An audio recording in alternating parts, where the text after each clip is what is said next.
അങ്ങനെ പിന്നെയും ഞങ്ങൾ എത്തി guys to chef Pillai. റോഷന്റെ cousin ബ്രിയോനയുടെ birthday celebration ആയിരുന്നു. ഫാമിലി ഫ്രണ്ട്സ് എല്ലാവരും ഇവിടെ കാണാം. സോ ഞങ്ങൾ അങ്ങനെ തുടങ്ങി ഗൈസ്, സ്റ്റാർട്ടിങ് ഫ്രം ടോഡി.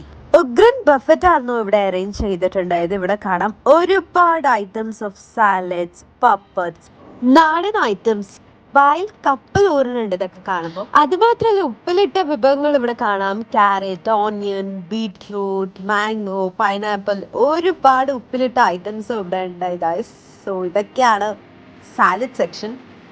അത് കഴിഞ്ഞിട്ട് ഞങ്ങളുടെ മെയിൻ കോഴ്സിലോട്ട് പോവാം.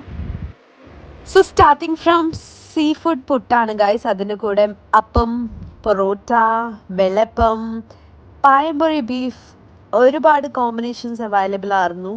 ചിക്കൻ, പനീർ ഐറ്റംസ് കാര്യങ്ങളൊക്കെ ഇവിടെ കാണാം. നാടൻ കോഴി fry along with that beef ആയിട്ടും വെജിറ്റബിൾ ഐറ്റംസ് ഇൻക്ലൂഡഡ് ആണ് ഗൈസ്. ഇവിടെ കാണാം ഒരു പുയ്ക്ക്, ഇത് വെജിറ്റബിളിന്റെ ഒരു കറിയാണ്. പിന്നെ ഇറച്ചിച്ചോറ് ഉഗ്രൻ ടേസ്റ്റ് ആയിരുന്നു ഗൈസ്. അതിന് കൂടെ ഇവിടെ കാണാം white rice along with beef and also fish curry and ഉഗ്രൻ പാൽ കപ്പ.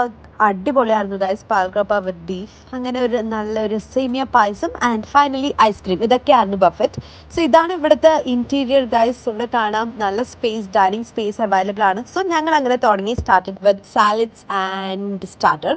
അവിടെ നിന്ന് ഇത് ഞാൻ മെയിൻ കോഴ്സ്. നല്ല ഉഗ്രൻ ടേസ്റ്റ് ആയിരുന്നു. ഇറച്ചിച്ചോറ് പറയാൻ വയ്യ.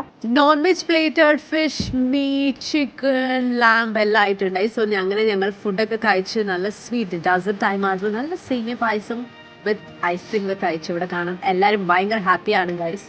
ബർത്ത്ഡേ ബേബി അവിടെ കാണാം, ഭയങ്കര കഥയാണ്. സോ അവിടെ നിന്ന് ഒരു സർപ്രൈസ് കേക്ക് കട്ടിങ് അറേഞ്ച് ചെയ്തിട്ടുണ്ടായി. സോ അങ്ങനെ ഒരു കേക്ക് കട്ടിങ്, ഒരു അമേസിങ് മീലൊക്കെ കഴിച്ച് ഞങ്ങൾ അവിടെ നിന്ന് ഗുഡ് ബൈ പറഞ്ഞു guys. Stay tuned for more.